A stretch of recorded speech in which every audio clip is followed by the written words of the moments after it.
प्रभु को महिमा देने के लिए। प्रभु यीशु ही प्रभु है, ये सब हम लोग कैसे बोल सकते हैं? संसार में तो बहुत सारे देवी देवता हैं, भरा पड़ा है। हम लोग भी बचपन से बहुत सारे पूजा पाठ करते हुए बड़ा हुए हैं, लेकिन आज हम सब उनसे दूर होकर प्रभु यीशु के शरण में आकर उनकी महिमा के लिए इकट्ठा हुए हैं। ऐसा क्या कारण है? क्या प्रभु हमें नाम लेकर बुलाया है? क्या प्रभु हमें जानता है? क्या प्रभु ने हमें अपना परिचय दिया है? क्या इस संसार को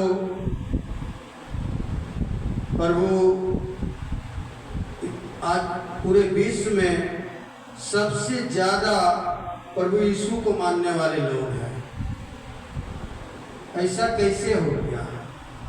क्यों हुआ? कभी ऐसा प्रश्न सोचे हैं अपने मन में, अपने हृदय से, कि अपने बाप दादा का मूर्ति का पूजने वाले हम सब उस मूर्ति को भूलकर आज यीशु मसीह के पीछे दौड़ लगा रहे हैं? इसके पीछे कारण क्या है?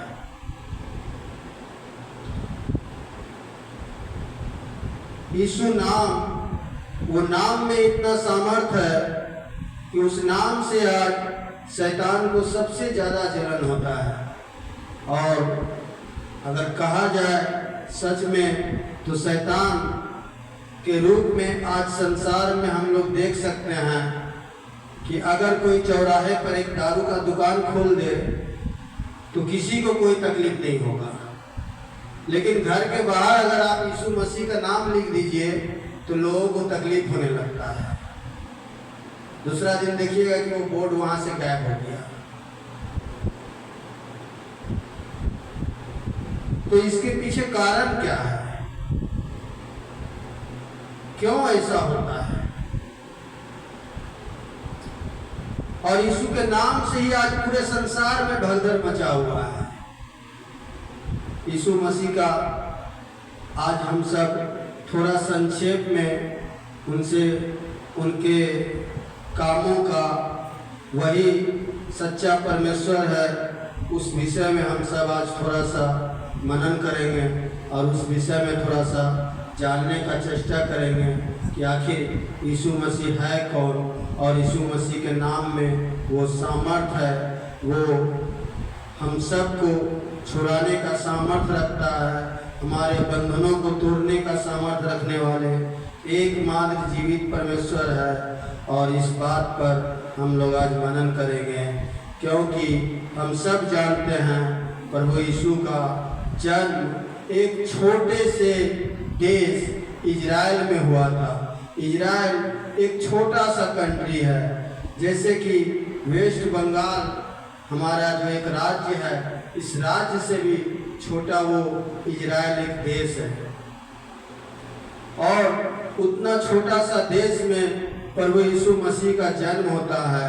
और उनका माता पिता के बारे में भी आप लोग जानते होंगे कि वो एक कारपेंटर था, वो एक लकड़ी का काम करने वाले थे। लेकिन प्रभु यीशु का जन्म के बाद प्रभु यीशु उस इजराइल देश में, जहाँ तक पास्टरों के बात को सुनकर मुझे जानकारी है, वो मात्र 70 किलोमीटर तक ही भ्रमण किए थे। एक छोटा सा देश और मात्र 70 किलोमीटर तक भ्रमण करने के बावजूद भी आज पूरा विश्व प्रभु यीशु का नाम को जानता है। आज पूरा विश्व में उसके नाम की धुन है।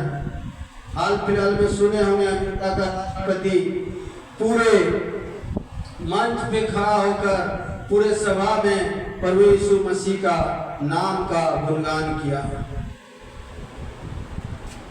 एक सबसे ताकतवर देश अमेरिका और उसका राष्ट्रपति प्रभु यीशु का नाम लेकर लोगों के बीच में बोलता है कि उनके बिना हम सब अधूरे हैं। क्यों? ऐसा क्या बात है इस नाम में?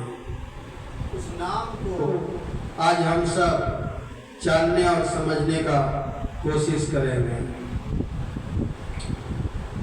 एक समय की बात है,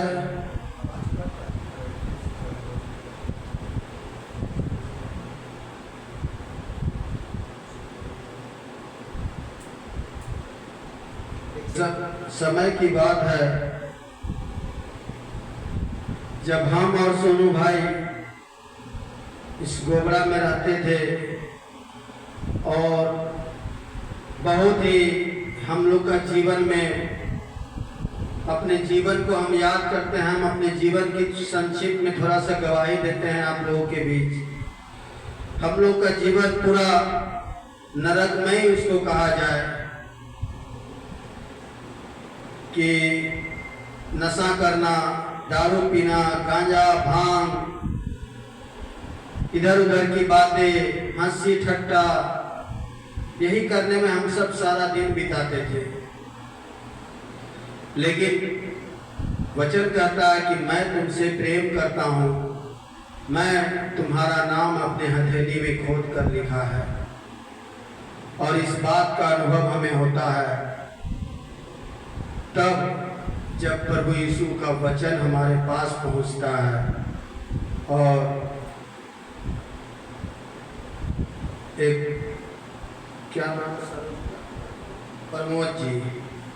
प्रमोद जी हमारे सोनू भाई के सारू भाई हैं बड़े, वो मुंबई से आते हैं और आकर हमारे बीच में प्रभु यीशु के बारे में हम सबको बताते हैं।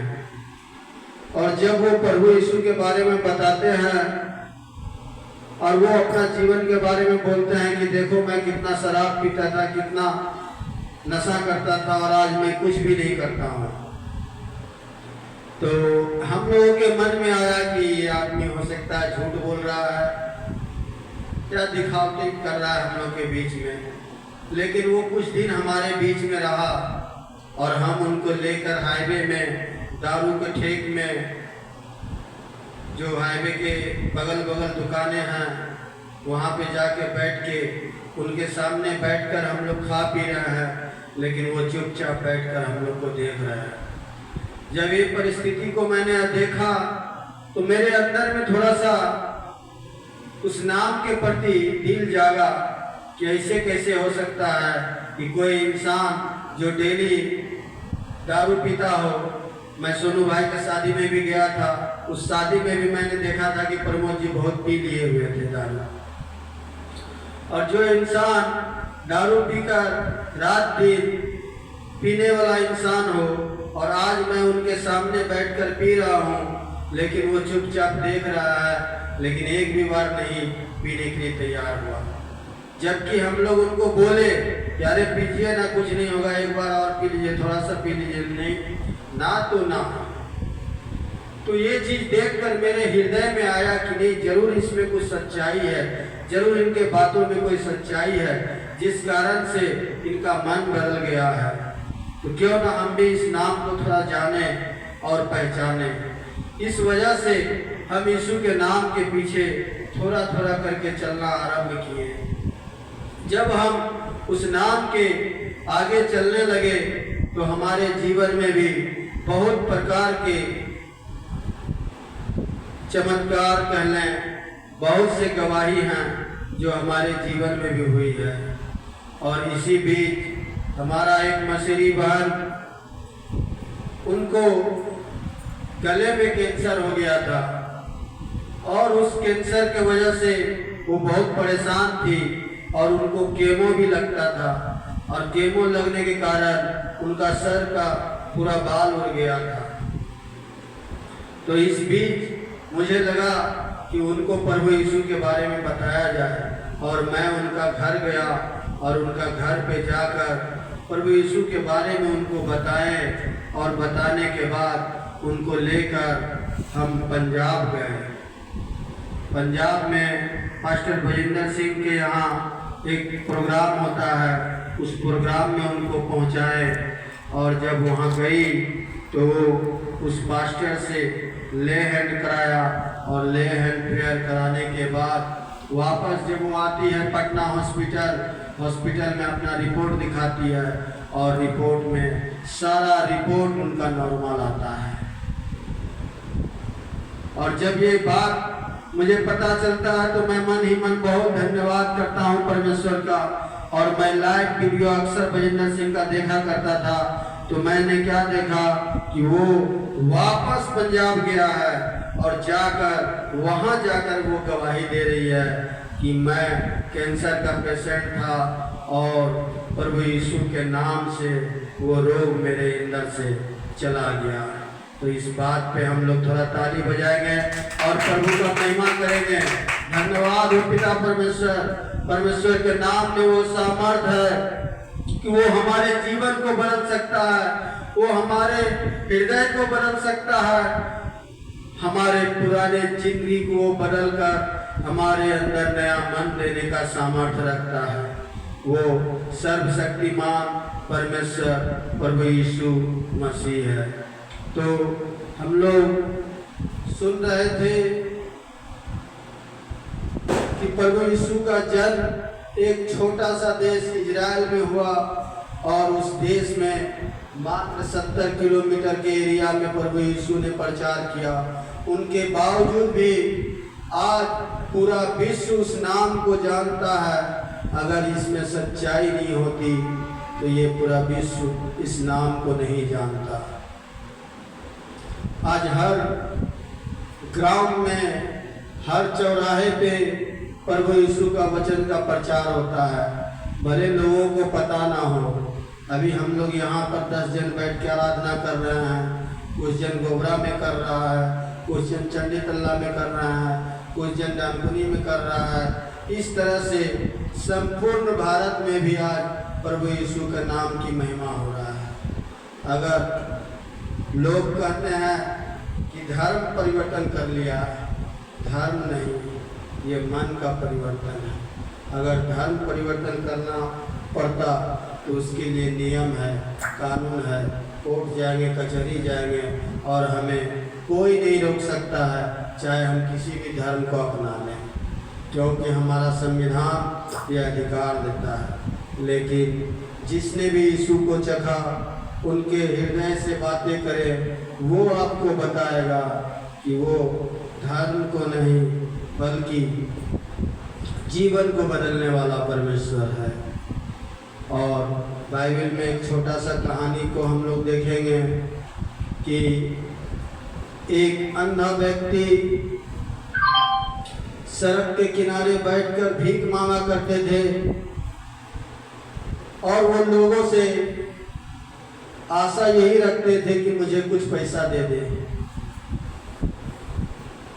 इस बीच में प्रभु यीशु का आगमन था उस एरिया में, और जब प्रभु यीशु वहाँ से गुजर रहे थे तो वह अंधा व्यक्ति बोलता है कि इतना भगदड़ क्यों है, कौन है यहाँ? तो लोगों ने उनको बोला कि दाऊद का पुत्र प्रभु यीशु मसीह यहाँ से जाने वाले हैं। उन्होंने यीशु का नाम सुना था कि उनके नाम से अंधे देखते हैं, लंगड़े चलने लगते हैं, रोगी पाक साफ हो जाते हैं, उनका छुटकारा हो जाता है, उनका बंधन टूट जाता है। और जब वो उस नाम को उस अंधे ने सुना तो जोर जोर से चिल्लाने लगा, हे दाऊद के पुत्र, हे दाऊद के पुत्र। लेकिन वहाँ पर बहुत भीड़ था और उस भीड़ के कारण लोग उनको डांटने लगे, क्यों चिल्लाते हो? लेकिन उन्होंने लोगों का बात नहीं सुना और लोगों का बात ना सुनकर और जोर से प्रभु यीशु को आवाज देने लगा। जब और जोर से प्रभु यीशु को आवाज देने लगे तो परमेश्वर वहाँ पे रुकता है और रुक कर बोलता है, कौन आवाज दे रहा है? उसे लेके आओ मेरे पास। और जब वो अंधा उसके पास जाता है तो प्रभु यीशु उनसे पूछते हैं कि बोल तुझे क्या चाहिए।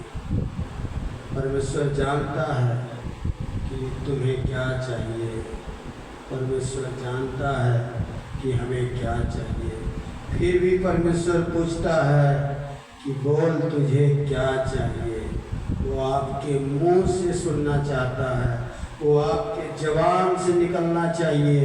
आपको जो भी चाहिए अपने मुंह से अंगीकार किया करिए और प्रभु से बोला करिए, पिता मुझे ये चाहिए। परमेश्वर मेरा सामर्थी पिता है, वो हर कुछ देने में सक्षम रखता है। और उन्होंने उसी वक्त उस अंधे व्यक्ति से पूछा, बता तुम्हें क्या चाहिए? उन्होंने कहा, पिता मैं इस जगत को देखना चाहता हूँ। हालेलुया। और उसके बाद यीशु मसीह वहाँ झुककर मिट्टी को उठाते हैं और अपने हाथ में लेकर उसे थूक से सान के उसके आँखों पे लगा देते हैं। और लगाने के बाद बोलता है, जाकर पानी से धो ले। और पानी से धोते ही उसके आँखों में रोशनी आ गई। तो आज यहाँ जितने जन भी उपस्थित हैं, आप आवाज़ देके पुकारे प्रभु यीशु को, वो आपकी सुनेगा। आप जो मांगेंगे वो आपको देंगे, क्योंकि परमेश्वर हमारा महान और सर्वशक्तिमान है। और प्रभु यीशु मट्टी ही का प्रयोग क्यों किया, इस बात को भी हम लोग समझेंगे, क्योंकि वचन में लिखा है कि जब हम लोग को बनाया गया था तो मट्टी से बनाया गया था। और पानी क्या है? मनराता, परमेश्वर की आत्मा पानियों पे मनराता था। जब हम लोग उत्पत्ति में पढ़ेंगे बाइबल में, पवित्र शास्त्र में, तो इन सब बातों को जान पाएंगे कि शुरुआत में परमेश्वर का आत्मा पानियों में तैरता था और संसार पूरा जलमग्न था। लेकिन परमेश्वर ने अपने वचनों के द्वारा इस सारी सृष्टि की रचना की और हम सबको तैयार किया। इसलिए प्रभु यीशु ने अपने हाथों से उस मिट्टी का फिर से उपयोग किया, जिससे कि हम सबको बनाया था, और उस अंधे के आँखों में फिर से नई रोशनी भरकर उसे नई जिंदगी दी। इसी तरह से और भी बहुत सारी कहानियाँ हैं प्रभु यीशु के जीवन में, हम लोग बहुत कुछ सीख सकते हैं। उन्होंने हम सबको बहुत कुछ सिखाया है।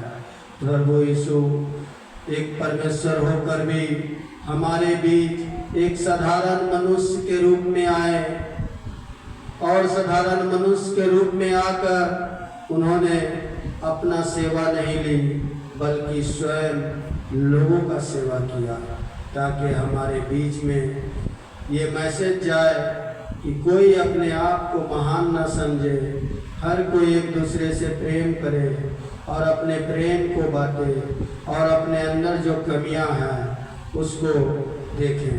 परमेश्वर ने हम सबको एहसास दिलाया कि झुकना सीखो और प्रेम करना सीखो। कुछ दिन पहले ही हमारे और हमारे पत्नी के बीच में टेंशन हो गया था। मेरे अंदर में एक शैतान का गुरूर चल रहा था कि मैं झुकूंगा नहीं, और टेंशन से भरा हुआ था।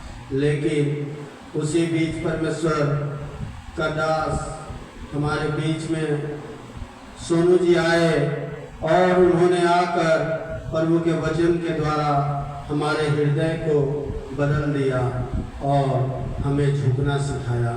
जब हम झुकना सीखते हैं तो परमेश्वर का प्रेम को एहसास कर पाते हैं, और उनके प्रेम का एहसास करना ही प्रभु को जानना है। अगर प्रभु को जानना है तो उनके वचनों को जानना सीखिए। यहोशू 1:8 में क्या लिखा है, थोड़ा पढ़ के बताएं। यहोशू 1:8।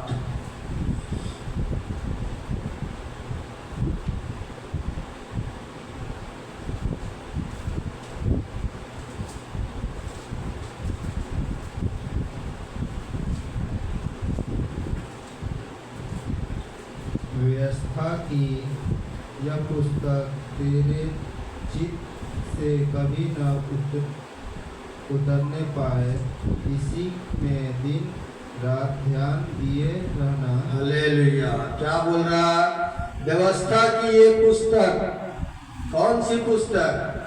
ये पुस्तक कभी तेरे चित्त से हमारे मन से उतरने ना पाए, इसमें दिन रात ध्यान दिए रहना। इसमें दिन रात ध्यान दिए रहना। इसीलिए कि जो कुछ उसमें लिखा है, जो कुछ इसमें लिखा है उसके अनुसार करने की तू चौकसी करे, इसके अनुसार करने की तू हमेशा तैयार रहना, क्योंकि ऐसा ही करने से तेरे सब काम सफल होंगे। ऐसा ही करने से तेरे सब काम सफल होंगे और तू प्रभावशाली होगा। और तू प्रभावशाली होगा। मतलब इस संसार के लोगों के बीच में क्या होंगे हम? प्रभावशाली। जहाँ कहीं भी जाएंगे तो क्या होगा? मनुष्य, परमेश्वर हमें ऊंचा पे रखेगा। तो क्या कहने का अर्थ है परमेश्वर का?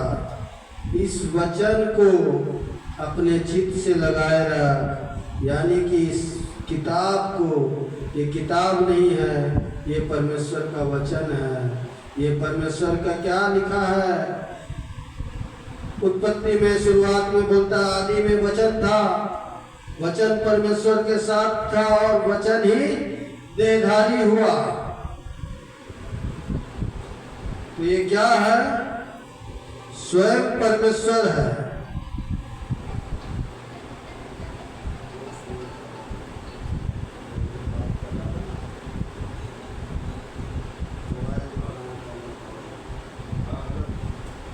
तो परमेश्वर के वचन में वो सामर्थ्य है कि वो हमें नया कर सकता है, हमें बदल सकता है। और उनके चाल चलन व्यवहार को अगर हम देखेंगे तो हमें एहसास दिलाता है, हमें जीने का शैली दिखाता है। आज ये वचन, पूरा परमेश्वर का जो वचन है, अगर इसको हम अपने मन में, हृदय में अगर बनाए रखेंगे तो क्या बोलता है परमेश्वर? तू प्रभावशाली होगा। तो इस संसार के लोगों के बीच में एक प्रभावशाली व्यक्ति बनेगा। और लोग तुम्हारा प्रभावशाली व्यक्ति किसे कहते हैं? जब हम लोगों के बीच में जाएंगे तो लोग हमें सम्मान देंगे, हमें आदर करेंगे, उसे प्रभावशाली व्यक्ति कहते हैं। जब यीशु चलते थे रास्ता में तो भीड़ का भीड़ उनके पीछे हो लेता था। क्या कारण था? वो क्या लोगों को रुपया पैसा बांटता था? लोगों का भला करते थे, लोगों को चंगा करते थे, लोगों को परमेश्वर का सुसमाचार सुनाते थे। दाऊद राजा के बारे में हम लोग जानते हैं बाइबल में। राजा के पास क्या घोड़ा, हाथी, रथ का क्या कमी होता है? लेकिन दाऊद राजा क्या बोल रहा है?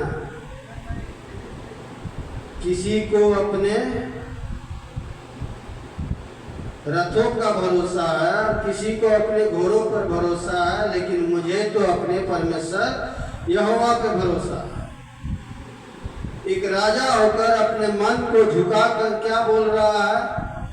अपने आप को झुका लिया। एक राजा के पास ना तो धन का कमी है, ना रथ का कमी है, ना घोड़ों का कमी है, फिर भी वो क्या बोल रहा है?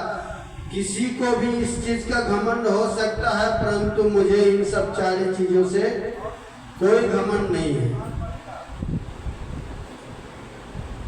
तो मनुष्य का हृदय को, मन को बदलने वाला एकमात्र हमारा ये वचन है। इसलिए प्रभु कहता है कि तू अपने मन से, अपने हृदय से इस वचन को लगाए रख, अपने चित्त से, अपने पास से इसे दूर ना होने दे। अगर हम इसे आदर करेंगे, हम इसे अपने मन से, हृदय से जब लगाए रखेंगे तो हमारे जीवन में प्रभु का वचन कार्य करेगा और वो हमें नया मन देगा, नया हृदय देगा और वो हमें शुद्ध और पवित्र करेगा। कहता है वचन कि जब हम सब पापी ही थे तो परमेश्वर हमारे बीच आए और हमसे संगति किया। क्यों किया ऐसा? क्या जरूरी था प्रभु को हमारे बीच में आने का? क्योंकि परमेश्वर ने हमें बनाया है अपने स्वरूप में। प्रभु का वचन कहता है कि परमेश्वर हम सबको अपने स्वरूप में बनाया है, यानी कि हम परमेश्वर के बेटे बेटियां हैं। इस कारण से परमेश्वर हमसे प्रेम करता है और जब हमारा रास्ता भटक गया तो हमारे बीच में आए और हमसे संगति किया। स्वरूप का मतलब क्या हुआ? आज हमारे बच्चे यहाँ पे हैं, हम उनके माता पिता हैं। जब कोई लोग देखता है तो इसको बोलता है अरे ये तो पापा पे किया है, कोई इसको देखता है तो बोलता है अरे ये तो मम्मी पे किया है। बोलते हैं ना, ये हुआ स्वरूप। तो हम जब बच्चे हमेशा अपने माता पिता के स्वरूप में होते हैं, उनके जैसा ही दिखते हैं और संसार के लोग बोलता है कि देखो ये तो उनके माँ पे किया हुआ है, ये इनके पिताजी पे किया हुआ है। उसी तरह से परमेश्वर के हम सब क्या हैं? स्वरूप हैं। हम सब प्रभु के बच्चे हैं और जब हम पाप में डूब गए, पाप में गिर गए तो परमेश्वर को दया आया हमारी परिस्थिति को देखकर और वो हमारे बीच में आए ताकि हमारा छुटकारा हो पाए, ताकि हम उस नाम को जान पाए। इस बीच में एक छोटा सा और गवाही है मैं देना चाहूँगा कि मैं अपने घर में कभी भी जल्दी चौकी पे बहुत कम सोया करता था और नेक्स्ट संडे, इसके अगले संडे को दोपहर में मैं घर जाता हूँ तो घर में देखता हूँ ये नीचे में सोई हुई है और चौकी खाली पड़ा हुआ है और टूटा हुआ चौकी था और वो हिल डोल रहा था, उस पर चढ़ने से हिलता डोलता था। तो मैं यहाँ से प्रार्थना करके गया और उस चौकी पर सोने का चेष्टा किया तो चौकी कर करके आवाज़ कर रहा है और मैं प्रभु से प्रार्थना कर रहा हूँ और बोल रहा हूँ, हे पिता, कब तक मैं इस टूटे हुए चौकी पे सोया करूँगा। लेकिन मैंने किसी को कुछ नहीं कहा, मैं सिर्फ अपने परमेश्वर से इस बारे में बातें की हैं और उनके सामने मैं अपने बात को रखा, पिता परमेश्वर मुझ पर दया कर, कब मेरा ये जीवन बदलेगा, कब मैं, क्या सब दिन आप चाहते हैं मैं इसी तरह टूटा हुआ चौकी पे सोऊं? लेकिन नहीं, परमेश्वर धर्मी जन की प्रार्थनाएं और उनके वचनों को के ऊपर कान लगाए रहता है, वो सुनता है, वो देखता है और जानता है। उन्होंने किसी के भी हृदय से बातें किया और उसी दिन उसी शाम को एक पलंग प्रभु हमें दिया और इसके लिए हम प्रभु का धन्यवाद करेंगे और सब उस महान परमेश्वर के लिए हाथ ताली बजाएंगे। उस महान परमेश्वर को हम लोग धन्यवाद देंगे कि परमेश्वर हमारे मन के हृदय की बातों को जान गया, क्योंकि मैंने इस बात को किसी से नहीं बोला था, किसी को कुछ नहीं कहा था, सिर्फ मैं अपने मन में बोला और सोए सोए प्रभु से प्रार्थना किया और उसी शाम प्रभु सर ने किसी के हृदय से बातें किया और चौकी खरीद कर, पलंग खरीद कर, मुझे नहीं पता था कि ये क्या कर रहा है, पलंग किसके लिए खरीदा जा रहा है।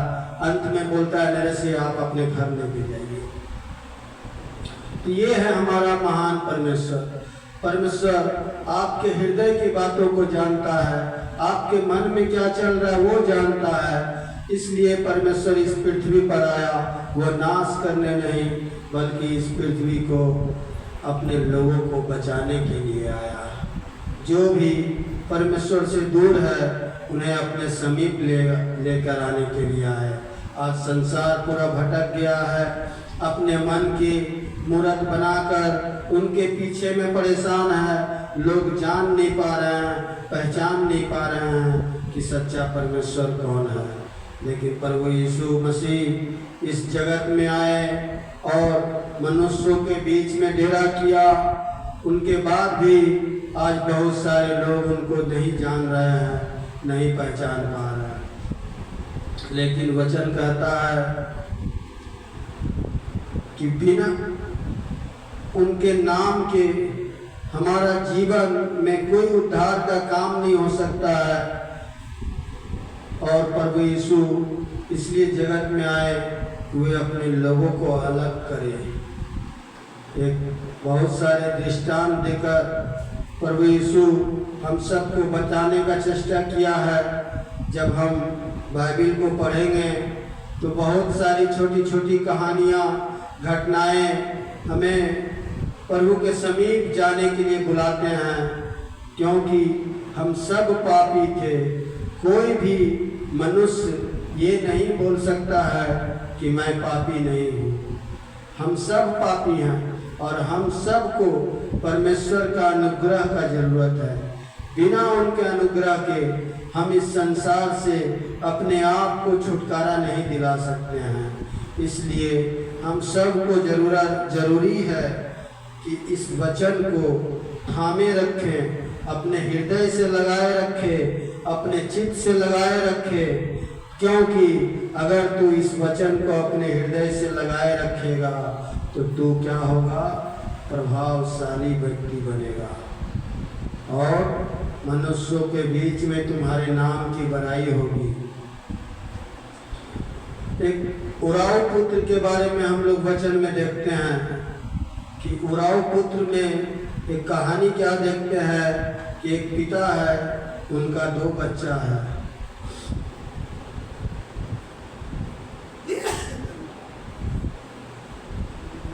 उनका बच्चा एक क्या बोलता है कि पिता अपने धन दौलत का सारा संपत्ति मेरे हिस्से का तो मुझे दे दे। और उस धन संपत्ति को लेकर वो बच्चा अपने पिता से दूर चला जाता है और अपने पिता से दूर जाकर वो सारा धन संपत्ति अपने अय्यासी भरे जिंदगी जीने के चक्कर में सब कुछ गवा बैठता है और खाने के लिए भी वो ललायित हो जाता है। एक टाइम का भोजन भी उसे अब नसीब नहीं हो पा रहा था और इस वजह से वो एक सुगर चराने वाले के यहाँ नौकरी ढूंढता है और उस सुगर का चराने वाला जो मालिक है वो उसे काम पे रखता है। बोलता है कि तुम इस सुगरों को चराया करना और इस सुगर के लिए जो खाना दिया जाता था उस खाने को ही उसे परोसा जाता था। जब वो व्यक्ति कुछ दिन वो लड़का उस खाने को खाया, लेकिन तब उसको ध्यान आया कि अरे मेरे पिता के घर में तो बहुत सारे नौकर हैं जो अच्छी भोजन करते हैं, तो क्यों ना मैं अपने पिता के घर चला जाऊं। वहाँ पर कम से कम मेरे पिता मुझे नौकर के समान ही अगर मुझे घर में रख लेगा तो मैं अच्छा भोजन करने पाऊंगा। तो आज इस संसार का भी यही हालत है। आज ये संसार भी प्रभु से दूर होकर अशांति भरे जीवन में जी रहे हैं। हर एक के घर में माता पिता, पति पत्नी, भाई बहन, किसी में प्रेम नहीं है। हर कोई नाराज है एक दूसरे से। कोई सास अपने पुतों से नाराज है, कोई पुतों अपने सास से नाराज है, कोई भाई अपने पिता से नाराज है, तो कोई पिता अपने बच्चे से नाराज है। आज हर कोई परेशान है इस संसार में, हर लोग परेशान है। क्यों परेशान है? क्योंकि वो अपने पिता को छोड़ दिया है।